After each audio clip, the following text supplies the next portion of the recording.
Pues buenos días, buenas tardes, buenas noches, dependiendo de la hora que nos estén escuchando. Nos encontramos aquí en la Feria Internacional del Libro de Guadalajara, en el stand de ERA, para platicar con Joel Flores, que estás presentando, creo que es tu primera novela, ¿verdad? Sí, es mi primera novela. Tu primera novela, que se llama Nunca Más Un Hombre. Así es. ¿No? Y la trama de tu novela, te lo platico como padre, ¿no? Bien. Me costó mucho trabajo leer. No, es decir, aunque mis hijas no son tan grandes como el protagonista, pues habla de esta relación entre un padre e hijo que termina muy mal y que busca tratar de recuperar algo ya cuando uno de los dos está muriendo. Sí. ¿De dónde surge esa trama? Ok. Mira, yo pertenezco a una generación de jóvenes, de padres abandonadores, ¿no? Por poner unas palabras más precisas, familias disfuncionales. Sí. Y el promedio es muy alto en México, yo creo que en Latinoamérica. Entonces yo vengo de una familia así. Y durante mucho tiempo yo estuve pensando en escribir esa novela como una especie de honrar ciertos episodios que pudieran, de cierta manera, rescatar la infancia y la adolescencia. Perdón, ahora sí. Sí, no te preocupes. Honrar la adolescencia y la infancia que tuve con mi familia, ¿no? Sí. Hay un registro, un recurso literario que se llama la autoficción. Yo no creo tanto en autoficción, yo creo que más bien en la biografía novelada, pero que siempre rescata cosas de la ficción misma o las transforma con la magia de las palabras. Entonces sí, en un primer momento el empuje inicial fue la relación entre mi padre y yo, que está vivo. Sí. Muerto, ¿no? Él está vivo. Y sí hubo un tiempo de 20 años que no nos habíamos visto, y en una presentación de uno de mis libros en Zacatecas, porque yo me formé como cuentista, Sí. yo me lo encontré ya en la presentación. Entonces ahí me removió todo, me removió absolutamente todo, me hace rescatar cosas del pasado. Pero yo desde ese momento era, en retrospectiva, creo una persona que ya había solucionado todo. Ya había solucionado absolutamente todo, yo creo que él también. Y desde ahí se me ocurrió que era el momento, el tiempo me había dado como la madurez suficiente para empezar a contar esa historia. Ya tenía 2 libros de cuento y yo dije, es momento de darle un brinco a la novela, y qué mejor que rescatar ese tema. Fue como inició. Muchas cosas son ficción, son las libertades que nos damos los escritores al momento de escribir, jugar con la ficción, pero se parte de hechos reales. Ahora, esta parte de... Aunque en los dos protagonistas en un momento hay una especie como de odio, mucho rencor, una de las cosas que subyace en toda la trama es que hay mucho amor también. Sí, exacto, sí. Mis personajes son muy amorosos, son muy dulces, pero siempre se ven traicionados por las vísceras. Uno diría, no tienen un pensamiento dicotómico de malos y buenos, no, oscilan como los humanos. Yo siempre he pensado que los personajes, entre más vida tengan, se logra gracias a este oscilamiento. El querer el perdón, pero después decir no, como los de Dostoyevsky, ¿no? Sí. La culpa, siempre están cargando y después no debo de sentir culpa, debo de solucionar las cosas. Y este personaje, creo yo, es alguien que intenta ser un buen ser humano, que intenta no repetir los patrones heredados y que intenta formar una familia en la esquina de América Latina, que es Tijuana, ¿no? Y antes de formar una familia, antes de ser alguien nuevo, dice, debo de saldar todas las cuentas pendientes. Que se queda una abierta, ¿no? Que es la deuda con el mejor amigo desaparecido, que es una novela que pienso retomar al final de la trilogía. Pero en esta novela en sí era convertirse en un mejor ser humano gracias al perdonar a su padre. Y en eso va dirigida a mi siguiente pregunta. Es decir, pareciera ser que en muchas de las acciones que hacen los personajes actúan irracionalmente, impulsivamente, inclusive hasta sus enojos son irracionales, ¿no? Sí. Enojos que podrías haber superado tolerando un poco y aguantando un poco la vara, ¿no? Sí. de cada uno de los personajes. ¿Hasta dónde en este ejercicio de observar la naturaleza humana tú te estás fijando en la irracionalidad de los individuos? Creo que hay mecanismos internos que, son patrones heredados, que cuando en una crisis se tocan, el ser humano explota. Y una de las cosas que intenté hacer con esa novela era viajes hacia el pasado. Es decir, la novela se divide por 2 líneas temporales. La de el viaje hacia Zacatecas para despedir a su padre en un hospital de enfermos casi terminales, pero la otra es el viaje hacia el pasado, como si fuera una curación y como si fuera una exploración de qué me ha hecho ser así y qué hizo a ellos ser así. Por eso habla de la madre, porque en apariencia la madre es una neurótica, en apariencia la madre hasta puede ser el chivo expiatorio de que la relación no funcionara, pero se ve los mecanismos internos que llegaron a provocarle el rechazo a la hija, ¿no? O el no aceptar por completo que el hijo se le haya ido reclamándole cosas casi a veces absurdas, como ¿por qué nunca me llamas? En cuanto al padre, siempre fue un iceberg en mar abierto. Es una figura que yo utilizo en una novela, ¿no? El querer explicarse su psicología era navegar en las profundidades en un mar frío, porque siempre era nada si te puedes congelar ahí, ¿no? Mueres por hipotermia. Y parte de esa novela era querer explorar al padre por qué reaccionaba así de manera burda. O sea, de repente los hijos quieren decir, vamos a encontrarnos, vamos a formar una familia, y el padre dice, no, ni mal. Oye, pero yo siento que a lo mejor es una mala lectura, y eso por esto la pregunto. El protagonista inclusive tiene un repudio a la provincia, o sea, claro, el hombre era un hombre provinciano, era un hombre, sí, sus reacciones eran de un hombre provinciano, no es que fuera un mal hombre. Sí, no, tal cual. Qué bueno que tocas ese tema. Bueno, lo dice la novela, Zacatecas es una tierra de migrantes que los expulsa hacia afuera, y en parte sí la novela ataca esos puntos con incluso la parte esta que dice personas cerradas y estrechas como los callejones de la propia ciudad, ¿no? Y también personas con mucho resentimiento, también personas muy conservadoras. Entonces, sí, la imagen del padre representa ciudad, incluso la imagen de la familia representa esa ciudad en muchos aspectos. Y el hecho de que esta persona se haya ido como un migrante representa el huir de su pasado.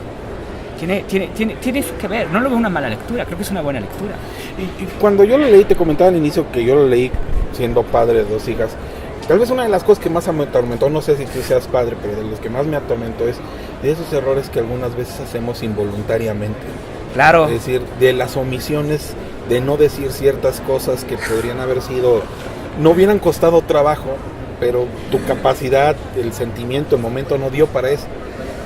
Sí, yo creo que es una novela dura, descarnada hacia la imagen paterna, porque no sale bien librado el papá. No sale bien librado para nada. Pero creo que también es parte del personaje en su búsqueda de que a lo mejor él le toca ser un personaje o un papá amoroso. Por eso el final, no quiero hacer spoiler, pero por eso el final, o sea, a él le toca romper todos sus patrones heredados. Porque él también se da cuenta que tiene muchas cosas de él. Sí. Es un viaje al purgatorio Zacatecas, ¿no? Zacatecas es el purgatorio y el cuate se va a purgar. Y en ese sentido, creo yo, no me gusta ver la literatura como con una función de moraleja, no me interesa, jamás me ha interesado. Pero creo que la novela sí funciona como un mensajito como de, hey, nacemos en una cajita, pero podemos romper esa caja. Oye, ahora ya hablando más sobre tu función como escritor, ¿qué tan difícil fue transitar del cuento a la novela? Es decir, un cuento es algo que puedes hacer de forma más rápida, no requiere tal vez un trabajo imaginativo más largo, y esto es una novela de largo aliento, ¿no? Sí, es decir, ¿qué tanto trabajo te costó realizarlo? Es muy buena pregunta, son muy buenas preguntas, y te agradezco mucho que hayas leído la novela, de verdad. Yo admiro mucho a los periodistas que sí se documentan a la hora de platicar con los escritores. Yo ya había tratado de escribir una novela en algún momento y la escribí y terminó en la basura. Y me da gusto. Creo que las novelas son ejercicios a veces que se publican y a veces no se publican. Amo el cuento, en muchos sentidos lo amo porque me enseñó a ser concreto y a provocar cosas con pocas palabras, a contar historias con pocas palabras. Y en mi anterior libro, que es El rojo semidesierto, yo traté de jugar con la sugerencia, con los silencios y todo eso. Era un ensayo de contención y sugerencia. Entonces llega un momento en que digo, ya, 30 años, a brincar a la novela como Dios manda. Y me pasó algo muy raro. Yo el libro de cuentos anterior me tardé 5 años en terminarlo y son 120 páginas. Esta novela la terminé en 4 meses. Y creo yo fue por los ensayos anteriores en libretas, en el mismo Word que lo fui dejando ahí. Y mi primer borrador lo aventé en 4 meses. Me sentí muy a gusto con la novela, para serte sincero. Y a veces me siento mal porque yo amo mucho el cuento. pero con la novela sentí mucha libertad. Sentí que me quité, que era un boxeador que andaba con unos chalecos súper pesados y que al momento de hacer la novela me los quité y dije, va, ahora sí me pongo a boxear ligerito. Y eso pasó, ¿no? Traté mucho de que ya no fuera tanta la contención, sino que la novela misma fueran oraciones de largo alcance y que los capítulos también fueran de largo aliento. Para esto yo leí mucho a Fitzgerald, creo que me sirvió Fitzgerald en ese sentido, ¿no? Encontrar también el diapasón. Leí también a José Emilio Pacheco, no voy a negar que es uno de mis imaginarios, y también a José Revueltas, pero sobre todo a Fitzgerald y a los colombianos. Yo dije, bueno, vamos a hacer capítulos largos que no puedan leerse solamente como un capítulo, sino que oscilen entre el capítulo de novela y el cuento, pero que cuentan una historia individual. Y eso fue lo que hice. Algunas veces algunos escritores piensan que es un cliché pensar que el escribir como que te cura, como te sana, ¿no? Sí. A ti, o sea, esta experiencia de escribir esto, ¿sientes que te curó? Creo que toda literatura parte de preguntas existenciales. Uno está atrás de la bruna o enfrente de la bruna viendo qué va a pasar, ¿no? Y cuando empiezas a escribir, cruzas esa bruna y empiezas a disipar. Y de ahí puedes encontrarte un monstruote o puedes encontrarte una belleza, lo que tú quieras, ¿no? Yo voy a aceptar que muchas de esas circunstancias al momento de escribir fueron muy tristes, muy desgarradoras. A mí mucha gente me dice, oye, todo lo que escribes es demasiado triste. O sea, sí, es muy fuerte. Es muy fuerte, danos tregua, ¿no? Ya en el siguiente libro que viene ya es más alegre. Sí, es muy fuerte este libro. Es muy triste, es muy desgarrador. A mí me ayudó mucho, uno, a entender qué es la novela, en cuanto al oficio. Dos, a saberme medir conmigo mismo. Que hay cosas que pueden superarse y no ser tan viscerales.